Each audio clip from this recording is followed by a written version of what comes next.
Putin sebentar lagi akan melakukan sebuah lompatan besar. Kita tahu aksi Putin mengambil Ukraina oleh Barat dan sekutunya dianggap sebagai Hitler baru. Di sisi pihak yang tidak terlibat dalam perang tersebut membelah opini menjadi dua. Anti Putin, pro Barat, pro sekutu, dan mengklaim tindakan Putin sebagai crime against humanitarian atau kejahatan besar terhadap umat manusia. Yang kedua, yang pro Putin, menganggap pihak Barat adalah pro Israel, pro Yahudi, romantisme anti Yahudi plus memframing anti Amerika yang menjadi polisi dunia membuat perlawanan Putin, menjadikan Putin superhero baru, pahlawan dunia melawan Thanos. Thanos adalah Amerika dan Yahudi. Maka sebagai analis intelijen pertahanan ada pertanyaan untuk diantisipasi tentunya. Pertanyaan tersebut adalah apa yang kira-kira Putin akan lakukan berikutnya? Berapa tentara Rusia yang akan ditarik mundur ke barat? Berapa yang akan berada di Ukraina dan berapa yang berada di Belarus? Oke, bagaimana kalau kita melihat peta Eropa Timur sebentar? Di sebelah barat Ukraina ada 5 negara. Polandia, Slovakia, Hungaria, Romania, dan Moldova. Keempat negara Polandia, Slovakia,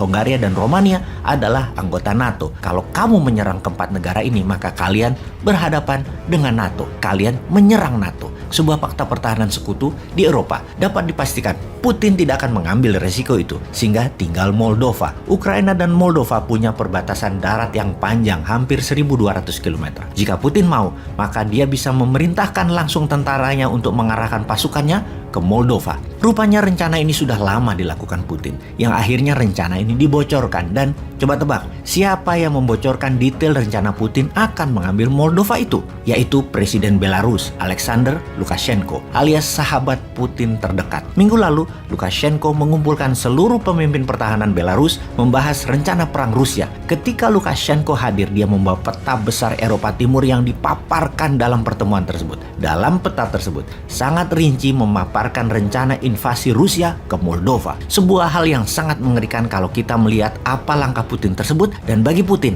why not?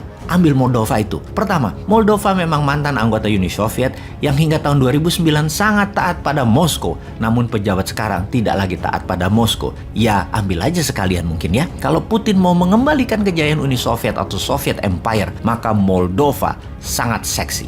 Yang kedua, mengambil Moldova adalah misi mudah. Mengapa kita mengatakan mudah? Karena Moldova bukan anggota NATO. Jadi, walaupun Rusia akan menyerang Moldova, NATO pasti tidak akan merespon, hanya koar-koar doang. Fakta kemudian, tentara Moldova tidak sekuat dan sebanyak Ukraina, hanya sekitar 6.000 tentara saja. Segitu top. Jadi, apa yang menarik lagi untuk mengambil Moldova? Apalagi kalau bukan Transnistria. Wilayah Transnistria seperti wilayah Donbas di Ukraina Timur memang pro-Rusia. Rebel di Transnistria ada sekitar 10.000 tentara pro-Rusia dilatih Rusia dan ada 2.000 tentara Rusia dideploy di sana. Transnistria posisinya di antara Ukraina Moldova di perbatasan sepanjang 500 kilometeran. Hanya menggerakkan Transnistria, pemerintah Moldova sudah pasti ambyar. Pertanyaannya, akankah Putin memberikan perintah tersebut? Semua tergantung dari misi penyerangan di Ukraina. Berapa lama Kiev bisa bertahan lagi? Berapa macam insurgensi atau gerakan gerilya bawah tanah bermunculan di Ukraina? Efek perjuangan rakyat dan tentara Ukraina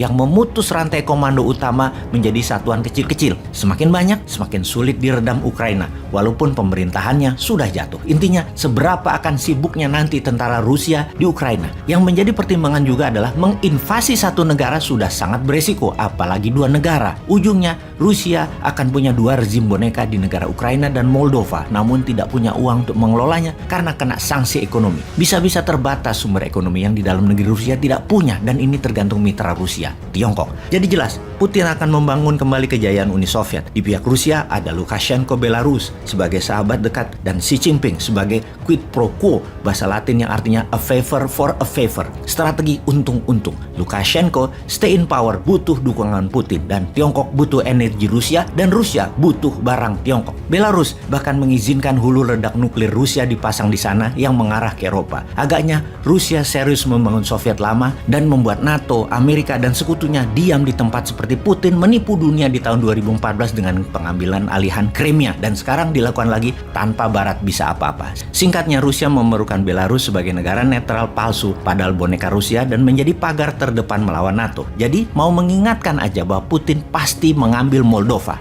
Kita страшнее ядерного оружия. Торрент-2, которые мы новые закупили, называют точки. Они, наверное, не секретные для натовцев, они все видят. Мы поставим С-400, который будет находиться чуть западнее Минска. 1000 раненых прибыли в Гомель. кричат наши беглые и прочее. Вашу слабкість, через вашу роз'єднаність. Усе, на що спромігся Альянс на сьогодні, це провести через систему своїх закупок 50 тонн диспалива для України. Мабуть, для того, щоб ми могли спалити Будапештський меморандум. To prevent this war from escalating beyond Ukraine. Because that will be even more dangerous, more devastating, and will cause even more human suffering. So we have made it clear that we are not going to move into Ukraine, neither on the ground or in the Ukrainian airspace.